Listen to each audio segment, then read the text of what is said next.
In the final hours of the year 2000, a quiet Tokyo suburb became the setting for one of Japan's most disturbing and baffling crimes.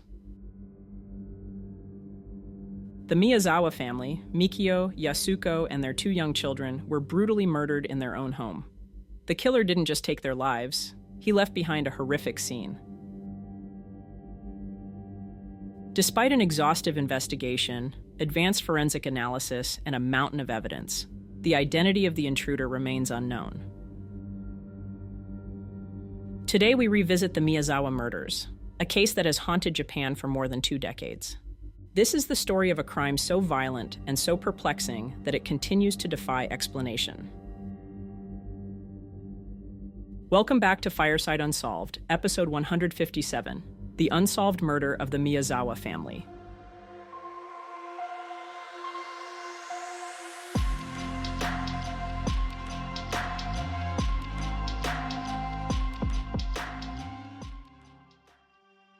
Haruko, the mother of 41-year-old Yasuko Miyazawa, arrived at her daughter's home in Setagaya, a quiet suburb on the western edge of Tokyo, at 10:40 a.m. on December 31st, 2000. Haruko had grown worried after being unable to contact her daughter and decided to visit the house. When she rang the doorbell and heard nothing, she stepped inside, only to come face to face with a nightmare. Inside the home, Haruko found her daughter, son-in-law, and 2 grandchildren, all brutally murdered. Yasuko, along with her husband, 44-year-old Mikio Miyazawa, and their 8-year-old daughter Niina, were all found dead, stabbed multiple times, while their other child, Rei, had been strangled. The attack was savage, and the crime scene was chilling. Investigators believe the killer may have entered the home through the second-floor bathroom window at the rear of the house, which faced Setagaya Park. Supporting this theory, police uncovered footprints in the mud nearby, leading from the park's direction toward the residence. These prints indicated that the intruder may have scaled the park's fence before making their way to the house.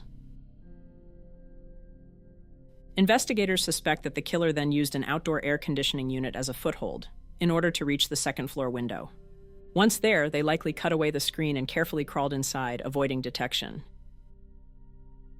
The nightmare inside the Miyazawa home began with its youngest victim. 6-year-old Rei, asleep in his second-floor bedroom, was the first to be attacked. The killer used his bare hands to strangle the child. What happened next remains uncertain, but evidence suggests that after the child was killed, Mikio Miyazawa, the 44-year-old father, may have heard something, perhaps a faint noise or an unfamiliar presence in his home, and after going upstairs, he came face to face with the intruder. There was a violent struggle. Mikio fought back, managing to injure the attacker before he was ultimately overpowered. In a brutal assault, the killer drove a knife into his skull. The force of the attack was so extreme that the blade snapped, leaving a fragment embedded in his head, a detail later confirmed in police reports.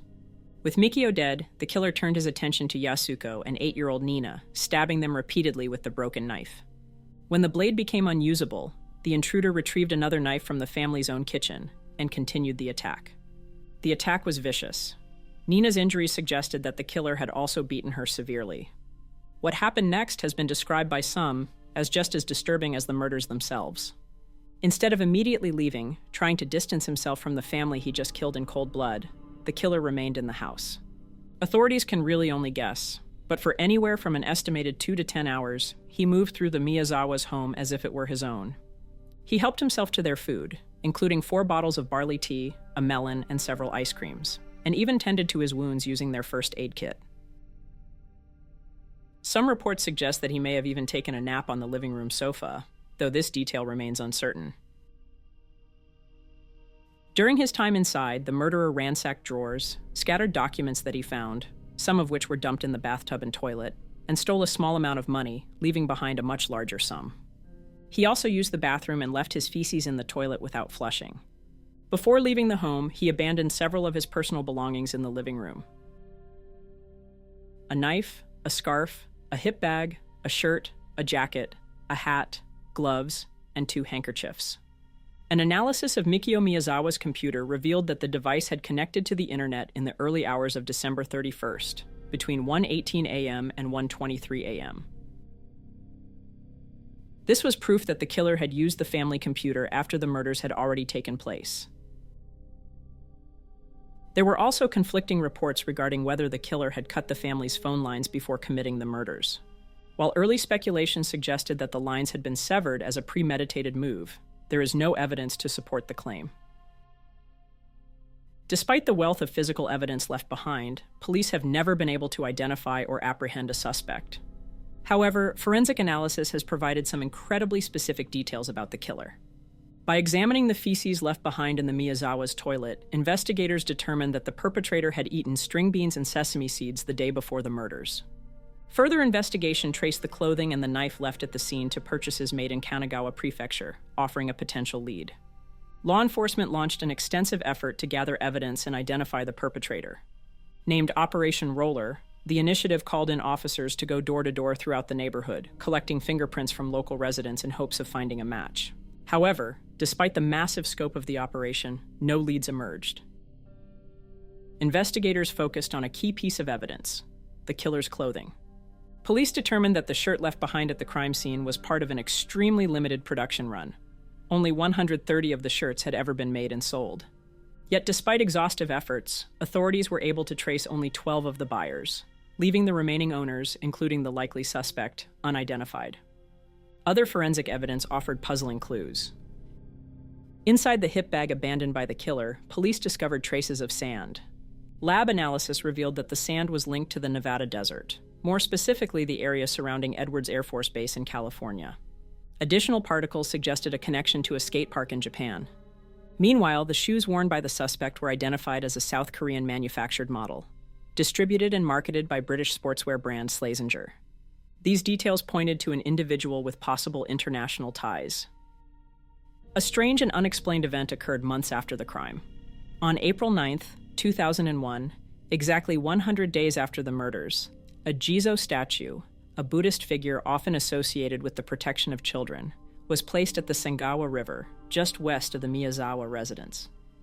Some speculated that someone connected to the crime may have left it there as a symbolic gesture, but no one was ever linked to the mysterious statue, leaving its true significance unknown.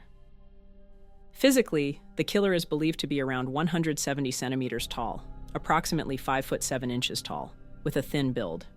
Based on the physicality required to enter the Miyazawa home and carry out the brutal attack, police estimate the suspect's age to be between 15 to 24 years old at the time of the crime. Additionally, the nature of the stab wounds suggested that the killer was right-handed. One of the most intriguing discoveries came from blood evidence at the scene. A sample of type A blood, belonging to neither Mikio, Yasuko, nor their children, was found, confirming that the killer had been injured during the attack. When investigators conducted DNA testing, the results revealed an unusual genetic profile. The suspect was determined to be male and possibly of mixed ancestry. His maternal DNA suggested a lineage from a European ancestor, potentially from a southern European country near the Mediterranean or Adriatic Sea. Further analysis revealed that the killer had a genetic marker commonly found in East Asian populations. This group appears in approximately 20 to 25% of Koreans, 10% of Chinese individuals, and around 8% of Japanese individuals. These findings led the police to expand the investigation beyond Japan, seeking assistance from Interpol under the belief that the perpetrator may not be Japanese or may no longer reside in the country. Yet despite these extensive efforts, the identity of the Miyazawa family's killer remains unknown. The investigation into the Miyazawa family murders remains one of the most extensive in Japanese history. Over the years, close to 250,000 investigators from around the world have worked the case, meticulously collecting and analyzing over 12,000 pieces of evidence. In their continued efforts to solve the crime, police have urged the public to revisit old videos and photographs from the year 2000. They requested people look for anyone who may have been wearing the same distinctive sweatshirt linked to the killer. The Tokyo Metropolitan Police remains determined to find answers, and there is a total bounty of 20 million yen for information leading to the arrest of the killer. They continue to call for any leads that may help bring justice to the Miyazawa family. Anyone with information is urged to contact the Seijo Police Station at 03-3482-0110. Thank you for joining us for another episode of Fireside Unsolved. If you haven't already, please like and subscribe to help the channel grow. Until next time, take it easy and be easy, you filthy bastards.